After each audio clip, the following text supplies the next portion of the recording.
Bonjour, bonjour les belles âmes, j'espère que vous allez bien. Alors aujourd'hui j'ai décidé de faire une vidéo pour vous donner des petites astuces, des petits conseils pour ceux qui le souhaitent. Donc prenez ce que vous avez envie de prendre. Aujourd'hui j'ai décidé de faire cette petite vidéo car il fait beau, on profite du jardin, on profite d'une petite pause détente. Et le jardin nous apporte aussi beaucoup de choses. Donc on s'était dit avec mon mari qu'il fallait être curieux un petit peu de tout ce qui pourrait nous entourer pour apprendre aussi à nous soigner avec plus de respect pour la nature. Et donc au final, on a découvert des petites choses avec mon mari rien que dans notre jardin. Donc je me suis dit pourquoi pas faire partager ces petits conseils. Donc pour commencer, je vais essayer de jouer avec la lumière parce qu'il y a beaucoup de soleil, donc c'est tant mieux, mais ça fait beaucoup d'éclairage au sein de la vidéo. Donc pour commencer, je vais vous parler, je ne sais pas si vous allez bien voir, de cette plante-là. Donc c'est une plante que vous pouvez avoir chez vous, dans votre jardin, où on peut penser voilà, que c'est de la mauvaise herbe. Donc là, j'ai passé la tondeuse hier, donc au final, la pauvre, elle a dû être un petit peu coupée par la tondeuse. Mais vous allez voir que, je ne sais pas si vous voyez bien, voilà, cette petite feuille-là, si vous regardez bien dans votre jardin, dans votre gazon, ça s'appelle du plantain lancéolé.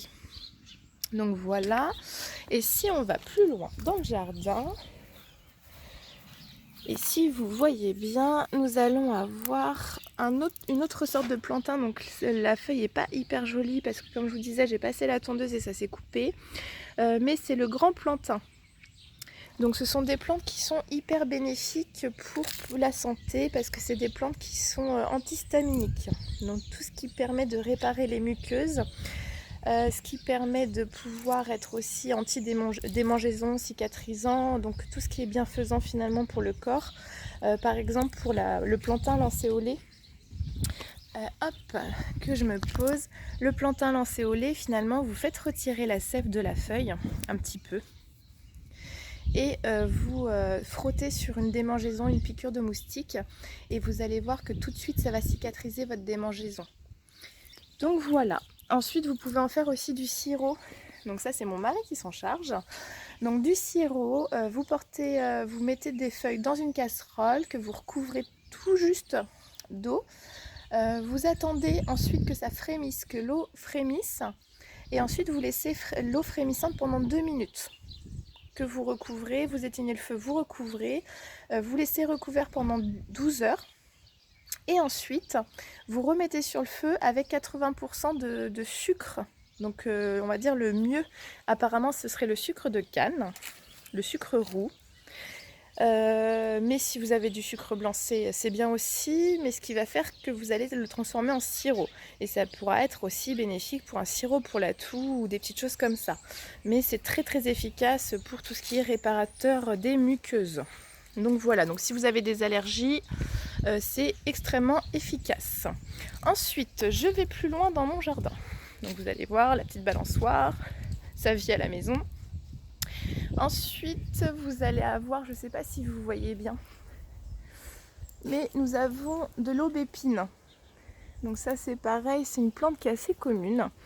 Et vous repérez l'aubépine à partir du moment où il y a une petite tige avec une boule comme ça. Donc là, c'est pareil, ça commence à être pris par l'automne. Je ne sais pas si vous la voyez bien. Une petite boule, mais avec aussi des épines. Donc ça doit faire des belles épines. Et c'est là où vous reconnaissez que c'est de l'aubépine. Et l'aubépine a des très très bons bienfaits au niveau somnifère, au niveau pour lutter contre les insomnies. C'est aussi un bon régulateur cardiaque, donc tout ce qui permet de ralentir les palpitations cardiaques. Donc voilà, c'est tout ce qui a des bienfaits par rapport à la régulation du rythme cardiaque et au niveau, comment dire, ce que je vous disais tout à l'heure. Donc vous pouvez les mettre en tisane, en infusion, donc directement vous les lavez bien, vous pouvez garder les petites tiges, débarrassez-vous des feuilles. Et vous les mettez en infusion et ce qui permettra d'avoir une bonne tisane pour bien dormir, pour être dans un bon régulateur aussi du sommeil. Voilà.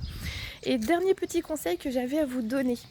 Une petite découverte que j'ai eue grâce à un livre.